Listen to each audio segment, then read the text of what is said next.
मी हेमंत कुमार काटकर, सहाय्यक पोलीस निरीक्षक, पांगरी पोलीस ठाणे, 25/8/2025 रोजी 163/2025 प्रमाणे पोलीस स्टेशन जो गुन्हा दाखल आहे त्या गुन्ह्यामध्ये बार्शी येथे राहणारा एक व्यक्ती जो आरोपी आहे त्यामध्ये त्याचं नाव आहे की समाधान वट्टमवार, राहणार ताड सौंदर्य नाका बार्शी.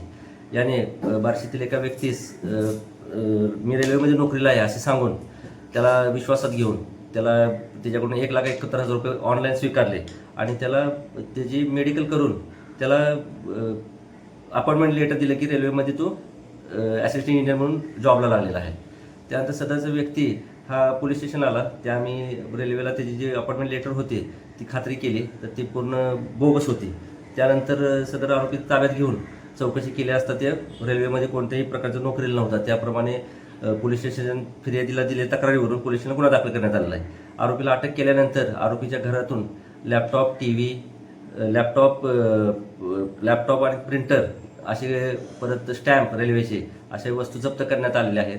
त्याचप्रमाणे 1,71,000 रुपयेपैकी त्या आरोपीने 1,30,000 रुपये दिल्याने ते आम्ही पोलिसांनी जप्त केलेले आहेत. अशाच बार्शीतील काही लोकांना त्याने फसवले असल्याची दाट शक्यता आहे. तरी कुणाला सदर व्यक्तीने फसवले असल्यास तर पांगरी पोलीस स्टेशन तात्काळ आपण संपर्क साधावा व त्याच्याविरुद्ध आपण गुन्हा दाखल केलेला आहे.